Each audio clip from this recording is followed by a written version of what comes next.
Hey girls and guys, in the first part I managed to arrive in Omnisia and now the adventure continues. I didn't really do a training session in part 1 except for the small one for Genki, which died in the first battle after that, so I decided to try this challenge without any big training sessions and see if it is still possible to beat the Nuzlocke mode. The first wild Tem I encountered in Omnisia was a Kaku. I later did read that there was a bug that you cannot catch a Temtem in this region. After that, Oklana surprised me with a battle, and in that battle my poor Kundas died. You did well, my cute guy. You really carried me through the first island. I felt a little bit sad about that. I found my way through the Kano path and realized this island will be much more of a challenge than the first one. I cannot let my guard down or I will lose the game pretty fast here. I arrived and healed my Temtem in Mokopuni and entered the dojo. Fifi then evolved against the first tamer in this dojo. That really helped because Fifi can really shine on this island.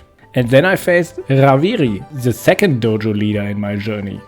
After defeating Dindre, I knew it will be a hard battle. At some point I had to sacrifice my little feet so my Fifi can rest. And after that, my butt E also had to die for the greater good. So I'm again back to 3 Temtems. At some point, my Fifi and my Urlaub were almost dead. I had to swap to my firearmed and he was also pretty close to 0 HP. But my Fifi did one hit KO the Banapi and finished the Tataru, and I won this hard battle against Rawiri. I got the elevator key and went to the flywalk. There I catched a wild Bababa and named it Resting, because I like resting. After that I catched a Spuiole and named it Leafy.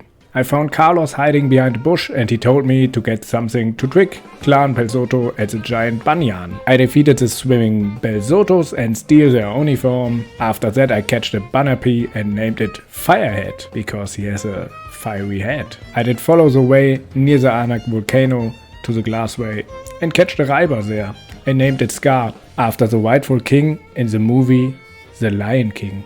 Over the Glassway into the elevator, I came back to Carlos to infiltrate the giant banyan. The Belzottos and the banyan felt pretty easy and I came to the last boss of this dungeon, the lieutenant. He was no threat at all. From this moment on I felt pretty confident with my main squad: Fifi, Scar, Resting, Firearmed and Urlaub.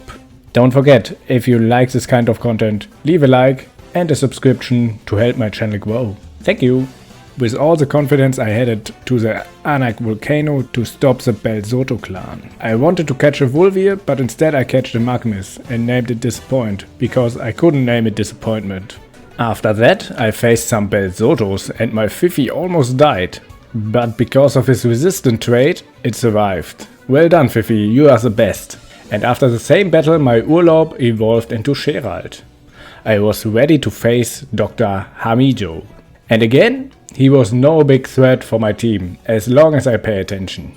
I took the Anahir, but it was a Paharo instead, because of a bug I heard about. Because it was supposed to be an Anahir, I named it Anahir. I didn't want it, but I take it and might sacrifice it at some point. But now, let's head to Tihani and beat her. And with all my confidence I faced the tamers before Tihani. And for one moment, when I didn't pay attention, my Fifi died. I was screaming, but it happened. This really felt like a big loss here, right before the dojo leader. But I have to move on, for my friend Fifi. In the next battle, against the one-eyed Matthew, I sacrificed my disappointment, which didn't feel like a loss after my Fifi died. Without Fifi, my confidence was a little bit lower, but I still thought I can be able to beat Tihani. So I put Firehead and Anna here in my team for a potential sacrifice and bought some balance. And then the battle began. I underestimated Kino's special attack pretty hard and my Tem got hardly damaged by it. And the allergic spread did finish him. After that I sacrificed my Anna here against her Whiplump and Ukama to heal my Firearmed. After that my Urlaub got killed by a double in from Okama and Whiplump, and I had to put in my Firehead to save my Scar. In all that chaos, my Scar did evolve and gave me a glimpse of hope again. But when I swapped him in, he got one-shotted by Ukama anyway. Now it was a 1 versus 1 between my Firearmed and Tihani's grandpa. I won the battle against her, but my whole team except Firearmed was dead. Tihani gave me a chromion, which should be a Dendri, so I tried to name it Dendri, but the game did not allow me to. I had to restart the game, and when I came back, the chromion was named Chromion, and I moved on with not much left. I knew it was almost impossible to beat Lady Lottie on the airship with my firearmed and a pigment inverter chromion and my level 18 Leafy. But there was nothing left to catch for me on this island, and I didn't want to start a training session, so I did go onto the airship. My chromion then died before the battle against Lady Lottie, and 2 rounds later my Leafy did follow. Will firearmed be able to do the impossible? I was indeed able to defeat the Belzotto air pirates with my firearmed. But now the real deal. Lady Lottie with 2 mantles will come. I had no choice but to try. My strategy was to heal myself with items and hoping she OXs with her temps. And that did work out, to my surprise. After defeating Pocus and Banshee, I felt like I can still do it.